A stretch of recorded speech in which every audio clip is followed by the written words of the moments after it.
Hello everyone, एक बार फिर स्वागत है आप सभी का अपने यूट्यूब चैनल पर। तो फ्रेंड, जैसा कि आप थंबनेल पे देख ही चुके हो, आज की इस वीडियो में हम डिस्कस करेंगे Hindi language and Hindi grammar के कुछ इंपॉर्टेंट टॉपिक्स, कुछ इंपॉर्टेंट क्वेश्चंस जो मेनली आपको आगामी HPU बीएड एंट्रांस 2026 के एग्ज़ाम के लिए ये टॉपिक्स और क्वेश्चन जो होंगे वो आपको काफ़ी हेल्पफुल साबित होंगे। तो फ्रेंड्स, वीडियो को शुरू करने से पहले अगर आप चैनल पे पहली बार विजिट कर रहे हो तो चैनल को सब्सक्राइब भी जरूर कर दे और बेल आइकन प्रेस करना ना भूले।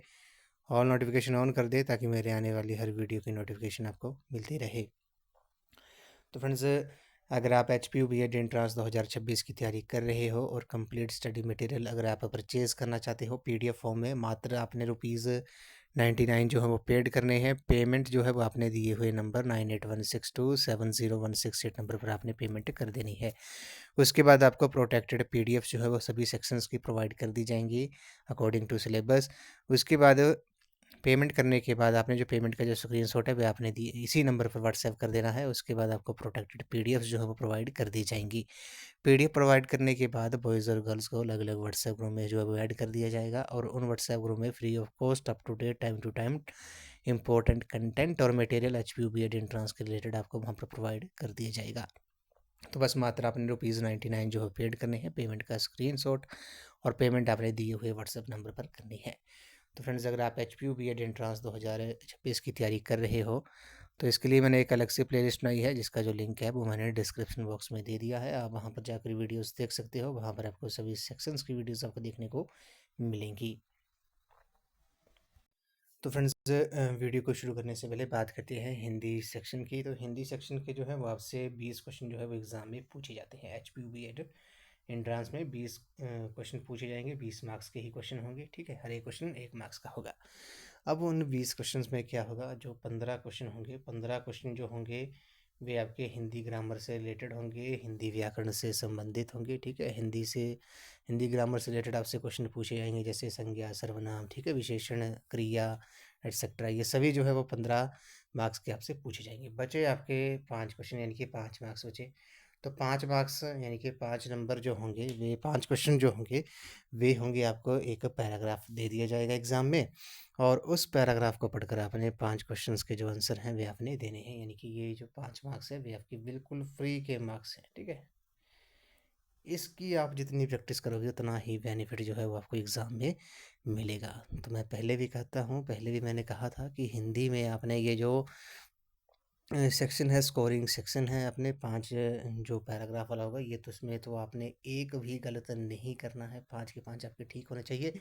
बाकी बचे आपके 15 क्वेश्चन। 15 क्वेश्चन जो है वो हम कंप्लीट स्टडी मटेरियल में तो पूरा मटेरियल ही दे रहा हूँ मैं हिंदी का, कंप्लीट स्टडी मटेरियल सभी सेक्शन का। ठीक है, वीडियोस के माध्यम से भी मैं पूरी करने की कोशिश कर रहा हूँ। ठीक है, जिसमें हिंदी ग्रामर के सभी important topic according to syllabus previous year को एनालाइज करके सभी को इसमें कवर कर रहा हूँ। ठीक है, तो बस आपने करना क्या है, शॉर्ट फॉर्म में नोट्स आपने ज़रूर बना लेने हैं, कंटिन्यू वीडियोस ज़रूर देखनी है प्लेलिस्ट में जाकर। अगर आप कंप्लीट स्टडी मटेरियल परचेज़ करना चाहते हो वो भी आप परचेज़ कर सकते हो, वो भी आपकी मर्ज़ी है। ठीक है, मैं आपको फोर्स नहीं कर रहा हूँ। तो बस मात्र आपने ₹99 पेड करने हैं। पेमेंट के बाद आपको प्रोटेक्टेड PDFs और कंप्लीट स्टडी मटेरियल आपको प्रोवाइड कर दिया जाएगा। तो फ्रेंड्स, वीडियो को शुरू करते हैं। सबसे पहले बात करते हैं, आज हम जिस टॉपिक के बारे में बात करेंगे वे करेंगे हम संज्ञा के बारे में। आपने संज्ञा पढ़ा ही होगा, इंग्लिश में इसे नाउन कहा जाता है। ठीक है, तो थोड़ा सा डिटेल में डिस्कस कर लेते हैं। तो संज्ञा क्या होती है, तो जिन विकारी शब्दों से किसी व्यक्ति, स्थान, प्राणी, गुण, काम, भाव आदि का बोध होता है उन्हें संज्ञा कहा जाता है। ठीक है, दूसरे शब्दों में वस्तु जिसका अस्तित्व होता है या होने की कल्पना की जा सकती है उसे वस्तु कहते हैं, कि नाम को संज्ञा कहते हैं।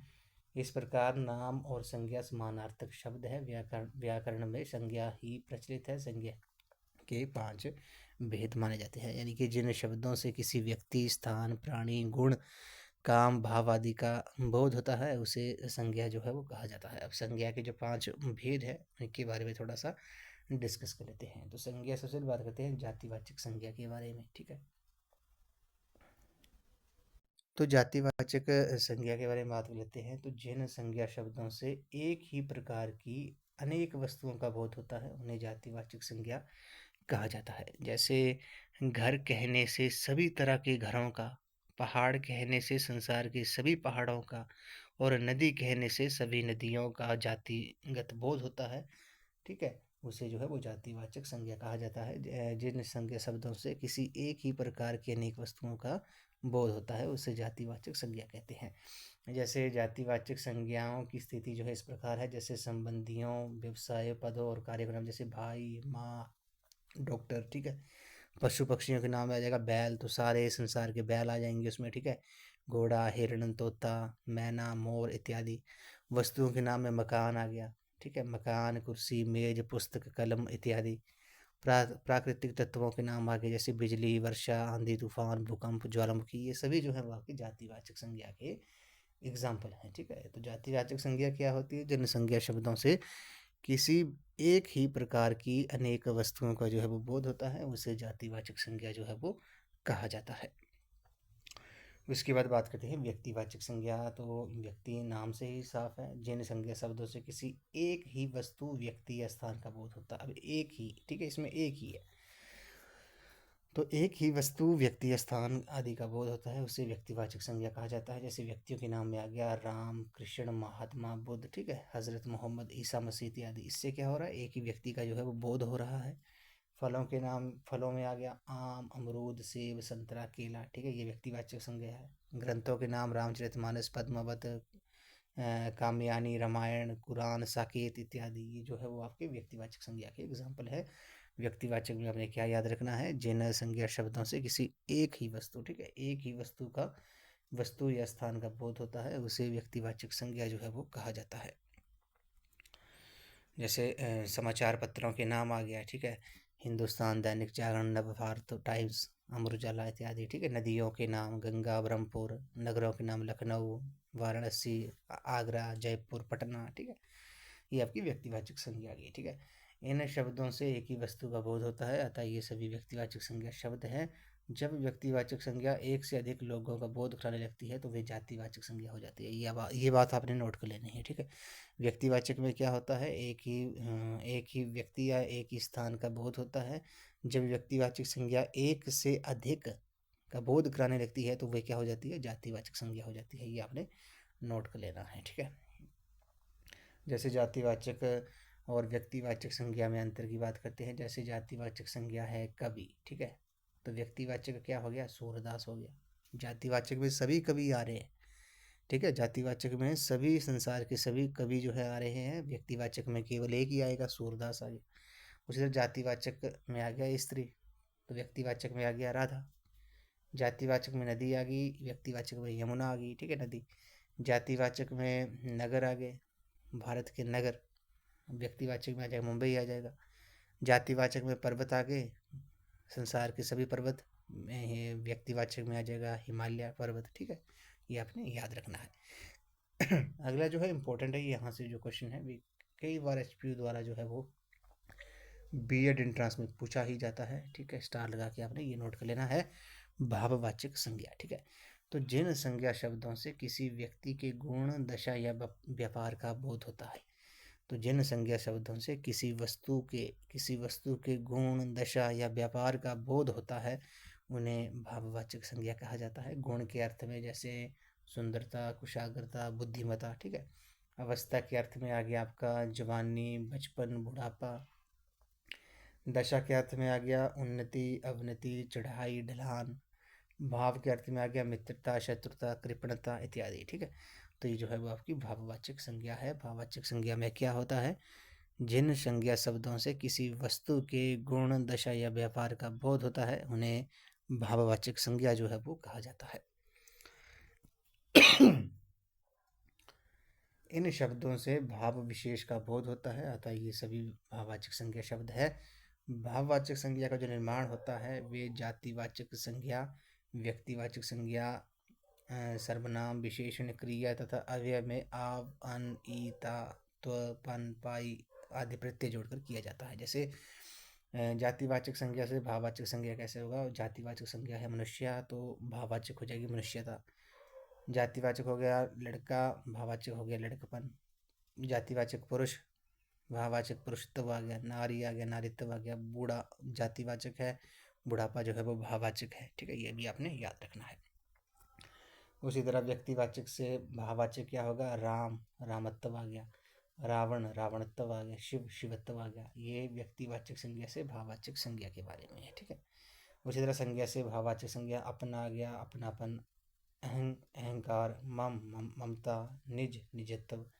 उसी तरह विशेषण से भाववाचक संज्ञा क्या हो जाएगा, विशेषण कठोर है, कठोरता, चौड़ा चौड़ाई, वीरता, सुंदर सुंदरता, ललित लालित्या, भोला भोलापन, हरा हरियाली। ठीक है, ये आपका आ गया। उसके बाद क्रिया से क्या होगा भाववाचक संज्ञा, जैसे आ गया आपका घबराना, तो घबराना यानी कि घबराहट, खेलना खेल, पढ़ना पढ़ाई, मिलना मिलाप, भटकना भटकाव। अव्यय से क्या आ जाएगा, दूर, तो दूरी आ गया, नीचे से नीचाई, निकट से निकटता, समीप से समीपिया। ठीक है, ये आपने याद रखना है, ये भाववाचक संज्ञा है।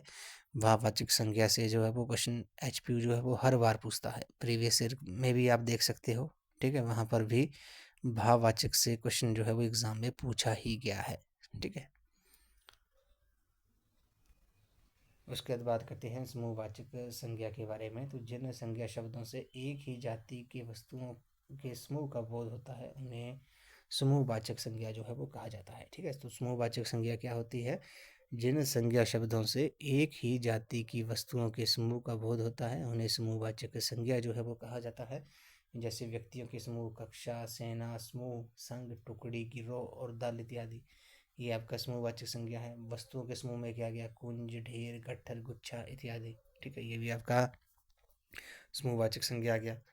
उसी तरह बात करते हैं नेक्स्ट जो इसका टाइप है संज्ञा का, वह है आपका द्रव्यवाचक संज्ञा। ठीक है, द्रव्यवाचक संज्ञा में क्या होता है, जिन संज्ञा शब्दों से किसी ऐसे पदार्थ या द्रव्य का बोध होता है जिसे हम नाप तोल सकते हैं लेकिन गिन नहीं सकते, उन्हें द्रव्यवाचक संज्ञा कहा जाता है।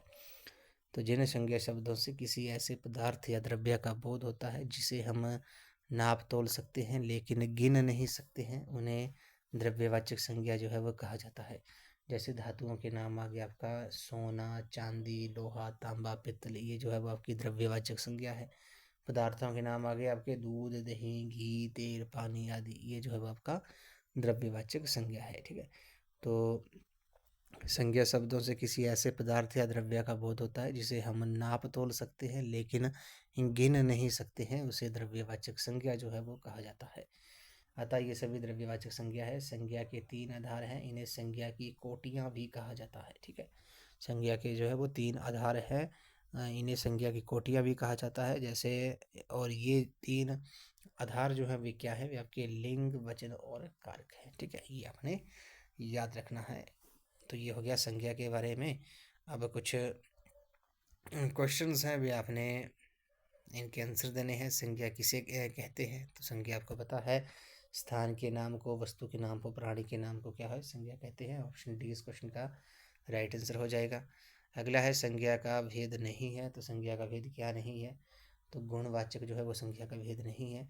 संज्ञा के कितने भेद माने जाते हैं, संज्ञा के मुख्यतः 5 भेद माने जाते हैं। अब आपने बताना है कि जातिवाचक संज्ञा शब्द कौन सा है, तो जातिवाचक संज्ञा शब्द जो है वो कौन सा है, क्वेश्चन नंबर 4 का जो राइट आंसर हो जाएगा वो आपका ऑप्शन नंबर ए हो जाएगा। डॉक्टर जो है वो आपका जातिवाचक संज्ञा है। उसके बाद बात करते हैं निम्नलिखित में से कौन सा शब्द संज्ञा है, तो संज्ञा आपने बताना है कि संज्ञा जो है वो कौन सा है, तो क्रोध जो है वो आपका संज्ञा है। ठीक है, मिठास शब्द है, तो मिठास जो शब्द है वे कौन सी संज्ञा का है, क्वेश्चन नंबर 6 का जो राइट आंसर होगा वे आपका ऑप्शन नंबर सी हो जाएगा, भाववाचक हो जाएगा। ठीक है, महात्म्य शब्द है, तो महात्म्य जो शब्द है वे क्या है, वे आपका भाववाचक संज्ञा है। निम्नलिखित विकल्पों में से किस विकल्प में सभी शब्द जो है वो व्यक्तिवाचक संज्ञाएं हैं, तो व्यक्तिवाचक संज्ञाएं जो है वो सभी किस में हैं, तो वे है आपकी राधेश्याम, पन्नालाल, हिमालय। अगला है निम्नलिखित विकल्पों में से किस विकल्प में सभी समूहवाचक संज्ञाएं हैं, तो समूहवाचक जो संज्ञाएं हैं वे कहाँ पर है, तो समूह समूह की आपने याद रखना है, कहीं समूह कहाँ बन रहा है, सेना, कक्षा, सभा। ठीक है, उसके बाद लास्ट में बात करते हैं निम्नलिखित में से कौन सा शब्द जो है वो व्यक्तिवाचक संज्ञा से संबंधित है, तो व्यक्तिवाचक संज्ञा से क्या आ जाएगा, वे आपका आ जाएगा आगरा जो है वो आपका व्यक्तिवाचक संज्ञा से संबंधित हो जाएगा। ऑप्शन ए जो है इस क्वेश्चन का राइट आंसर है। तो फ्रेंड्स ये तो हमने बात कर ली संज्ञा के बारे में, संज्ञा के प्रकारों के बारे में, थोड़े से क्वेश्चन भी हमने डिस्कस कर लिए। अब बात करते हैं दूसरे इंपॉर्टेंट टॉपिक्स के बारे में, ठीक है, हिंदी के। अब जो हम टॉपिक्स बात कर रहे हैं वे कर रहे हैं हम अल्प प्राण और महाप्राण के बारे में। ये काफ़ी इंपॉर्टेंट है, ठीक है, मोस्ट इंपॉर्टेंट है। यहाँ से क्वेश्चन एग्जाम में पूछा ही जाता है, चाहे H P U B Ed entrance के एग्ज़ाम हो, चाहे फिर अदर कम्पिटिटिव एग्ज़ाम हो। यहाँ से क्वेश्चन जो है अल्प प्राण और महाप्राण से क्वेश्चन पूछा ही जाता है। अब बोला जाए कि श्वास यानी कि प्राण की मात्रा के आधार पर उच्चारण के समय श्वास की मात्रा के आधार पर व्यंजनों के जो है दो भेद किए जाते हैं। एक हो गया अल्प प्राण, दूसरा हो गया आपका महाप्राण, ठीक है। तो यानी कि श्वास की मात्रा के आधार पर उच्चारण के समय श्वास की मात्रा के आधार पर व्यंजनों के दो भेद किए जाते हैं, अल्प प्राण और महाप्राण। अब बात करते हैं अल्प प्राण के बारे में। तो अल्प प्राण होता है जिन ध्वनियों के उच्चारण में मुख से कम वायु निकलती है, यानी कि जिन ध्वनियों का हम उच्चारण कर रहे हैं और मुख यानी कि मुंह से कम वायु निकलती है, ठीक है, ये आपने याद रखना है। कम वायु निकलती है उन्हें अल्प प्राण व्यंजन जो है वो कहते हैं। जैसे क ग ण च, ठीक है, ये जो है वो आपके अल्प प्राण है। और ण य र ल व भी क्या है, आपके अल्प प्राण है, ठीक है। जैसे हम बात करते हैं, जैसे ये आ गया आपका क ख ग घ और ण, ठीक है। अब इसमें क्या होता है, अगर आपको ऐसे तो एग्ज़ाम में आपको ऑप्शंस दे देंगे कि निम्नलिखित में से कौन सा अल्प प्राण है, ठीक है। आप उसका उच्चारण करके यानी कि उसे बोल के भी आपको पता लग सकता है। जहाँ पर मुंह से कम वायु निकल रही है वे आपका अल्प प्राण होगा, ठीक है। अगर आपको वैसे भी पता नहीं लग रहा है तो वर्गों के प्रथम, ठीक है। तो जैसे ये है क ख ग घ ण, ये वर्ग है, कवर्ग है, ठीक है, ये कवर्ग है। इसका पहला वर्ण है, जैसे क आ गया, दूसरा, तीसरा ग आ गया, चौथा, ये पांचवा आ गया, ठीक है। एक तो आपके पास आइडिया है कि आप उच्चारण कर लोगे, ऑप्शंस को पढ़ लोगे, जहाँ पर मुंह से कम वायु निकल रही है वे आपका अल्प प्राण होगा। अगर आपको वैसे भी पता नहीं लग रहा है तो आपको वर्णमाला आनी चाहिए। और वर्गों के प्रथम यानी कि पहला जो वर्ग है वे है आपका कौन सा आ गया, क आ गया।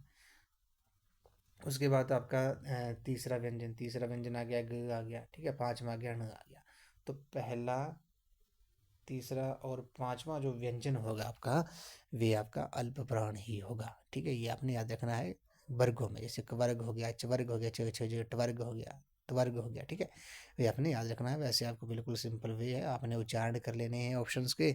जिस व्यंजन में, जिस वर्ण में अगर आपको लग रहा है कि मुंह से कम वायु निकल रही है वे आपका ऑप्शन होगा। अगर अल्प प्राण आपसे एग्जाम में पूछा होगा, या फिर आप 1 3 5 का सूत्र करके भी आप कर सकते हो। जैसे पहला, तीसरा और पांचवा जो व्यंजन होगा वो भी आपका अल्प प्राण होगा, ठीक है। उसी तरह सेकंड बात करते हैं हम महाप्राण के बारे में। तो महाप्राण क्या होता है, ये इसका ऑपोजिट होता है। जिन ध्वनियों के उच्चारण में मुख से निकलने वाली श्वास की मात्रा अधिक होती है। अब यहाँ पे श्वास की जो मात्रा है वे क्या है, वे अधिक होती है, उन्हें महाप्राण व्यंजन कहते हैं। जैसे ख ग छ ज ठ ड़, ठीक है। तो ये आपने याद रखना है। अब इसमें क्या होता है, जैसे श श स ह जो है ये भी आपके क्या है, महाप्राण है। और आपने याद रखनी है, जैसे हमने महाप्राण अल्प प्राण में किया था पहला, तीसरा, पांचवा, ठीक है, पहला, तीसरा, पांचवा किया था। तो इसमें क्या होता है, इसमें आपका दूसरा और चौथा व्यंजन जो है, दूसरा कौन सा है, ख हो गया, ग चौथा हो गया। तो इसमें क्या करना है आपने, जो दूसरा और चौथा होगा वे आपका महाप्राण होगा, ठीक है। अगर ऐसे आपको वर्णमाला नहीं भी आती है तो बस अपने उच्चारण कर लेना है। अल्प प्राण में मुंह से कम वायु निकलती है, और महाप्राण में जो है वो श्वास की मात्रा जो है वे अधिक होती है, ज़्यादा होती है, ठीक है। ये आपने याद रखना है। ऐसे जो है वो आपको एग्ज़ाम में जो है वो काफ़ी हेल्प मिलेगी अगर आप उच्चारण कर लेते हो। वैसे अगर आप जैसे वर्गों के माध्यम से करते हो, जैसे पहला, तीसरा, पांचवा या दूसरा, चौथा, ठीक है। तो उसमें आपको मान लो नहीं आती है, आपने वर्णमाला आपको नहीं आती है क्योंकि काफ़ी टाइम हो गया होता है मैं इन चीज़ों को पढ़े हुए, ठीक है। तो सिंपल सा वे है, बस आपने उच्चारण कर लेना है, बोल लेना है। जहाँ पर मुख से कम वायु निकलती है वहाँ पर आपका अल्प प्राण होगा, और जहाँ पर श्वास की मात्रा अधिक होती है वहाँ पर आपका महाप्राण होगा। बस आपने इतनी सी बातें जो है वो याद रखनी है। बाकी आप जितनी प्रैक्टिस करोगे आपको उतना ही बेनिफिट जो है वो मिलेगा। बाकी कंप्लीट स्टडी मटेरियल में आपको कंप्लीट जो है सभी सेक्शन का up to date according to syllabus previous year को एनालाइज करके सभी कंप्लीट स्टडी मटेरियल जो है मात्र ₹99 में आपको प्रोवाइड कर रहा हूँ। बस परचेज करना चाहते हो तो मात्र आपने ₹99 पेड करने हैं, ठीक है। तो ये तो हो गया हमारा अल्प प्राण और महाप्राण के बारे में, ठीक है। उसके बाद बात करते हैं उच्चारण स्थान के आधार पर। तो व्यंजनों के उच्चारण के समय हमारी जीवा मुख के विभिन्न स्थानों जैसे कंठ, तालु, दांत आदि को छूती है, जिसके परिणाम स्वरूप तरह तरह की व्यंजन ध्वनियाँ उत्पन्न होती हैं। उच्चारण स्थान के आधार पर हिंदी के व्यंजनों का जो वर्गीकरण है वे इस प्रकार है। जैसे कंठ यानी कि गले से, तो मतलब गले से जिन व्यंजनों का उच्चारण हो रहा है गले से, मतलब जैसे क ख ग घ, जब हम इनका उच्चारण कर रहे हैं तो हमारी जो आवाज़ आ रही है वे कहाँ से आ रही है, वे हमारी गले से आ रही है। तो आपसे एग्जाम में पूछ लेते हैं, ऐसे पूछते हैं कि निम्नलिखित में से कौन सा कंठ्य व्यंजन है, ठीक है। तो कंठ्य व्यंजन कौन सा हो गया, क ख ग हो गया। उसी तरह तालव्य व्यंजन हो गया यानी कि तालु से, ठीक है। च छ ज, जब हम इसका उच्चारण कर रहे हैं तो तालु से आवाज़ आ रही है, तो ये तालव्य व्यंजन हो गया। मूर्धन्य यानी कि तालु के मूर्धा भाग से ट ठ ड ढ ण, तो मूर्धन्य व्यंजन हो गया आपका ट ठ ड ढ ण तथा श, ठीक है। दंतिया यानी कि दांतों से अब उच्चारण कर रहे हैं त थ द, तो किसका यूज़ हो रहा है, किसका प्रयोग हो रहा है, दांतों का, तो ये दंत्य व्यंजन हो गया। उसी तरह वतरस्य यानी कि दंत मूल से स ज र ल ठीक है। तो ये आपका वतरस्य व्यंजन हो गया यानी कि दंत मूल से स ज र ल, ठीक है। उसी तरह ओष्ठी यानी कि ओठों, दोनों ओठों से कौन कौन सा हो रहा है, प फ ब भ म, प फ ब भ म, तो ये आपके ओष्ठीय व्यंजन है, ठीक है। इसका आप स्क्रीनशॉट लेना चाहो तो ले सकते हो, ठीक है। यहाँ से जो क्वेश्चन है वो एग्जाम में पूछा ही जाता है कि कौन कौन सा मूर्धन्य व्यंजन है, कौन सा दंत्य व्यंजन है, कौन सा ओष्ठ्य व्यंजन है, ठीक है। यहाँ से जो क्वेश्चन है वो एग्जाम में पूछा ही जाता है। तो फ्रेंड्स आज की इस वीडियो में बस इतना ही। आज हमने Hindi language and Hindi grammar के कुछ इंपॉर्टेंट टॉपिक्स जो है वो डिस्कस किए हैं, जो मेरे लिए आपको आगामी HPU BEd एंट्रांस 2026 के एग्ज़ाम के लिए ये क्वेश्चंस और टॉपिक्स जो होंगे वो आपको काफ़ी हेल्पफुल साबित होंगे। तो फ्रेंड्स आपने करना क्या है, शॉर्ट फॉर्म में नोट्स जो है वो जरूर बना लेने हैं, रेगुलर वीडियोज़ आपने ज़रूर देखनी है। और शॉर्ट फॉर्म से क्या होगा, रिवीजन के टाइम आपको जो है वो काफ़ी हेल्प जो है वो एग्ज़ाम में मिलेगी। तो फ्रेंड्स अगर आप कंप्लीट स्टडी मटेरियल अगर आप परचेज़ करना चाहते हो HPU BEd एंट्रांस 2026 का, तो मात्र आपने ₹99 पेड करने हैं। पेमेंट जो है वो आपने इस नंबर पर 9816270168 नंबर पर आपने पेमेंट कर देनी है। और पेमेंट का जो स्क्रीनशॉट है वे भी आपने इसी नंबर पर व्हाट्सएप कर देना है। उसके बाद आपको प्रोटेक्टेड PDFs जो है वो प्रोवाइड कर दी जाएंगी सभी सेक्शन की, Hindi, English, math, reasoning, teaching aptitude and attitude, Indian GK, HPGK, national commissions and committees on education, ठीक है। उन सभी सेक्शन की जो PDFs है कंप्लीट वे आपको प्रोवाइड कर दी जाएंगी। बस मात्र आपने ₹99 जो है वो पेड करने हैं।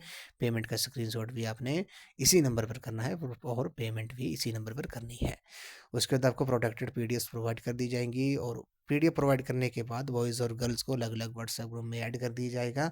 और उन व्हाट्सएप ग्रुप में आपको free of cost up to date time to time important content और मटेरियल HPU BEd एंट्रांस के रिलेटेड आपको वहाँ पर प्रोवाइड कर दिया जाएगा। तो फ्रेंड्स आज की इस वीडियो में बस इतना ही। आई होप आपको ये वीडियो पसंद आई होगी, तो वीडियो को लाइक, शेयर एंड कमेंट जरूर कर दें, और चैनल को सब्सक्राइब भी जरूर कर दें। तो थैंक यू फ्रेंड्स।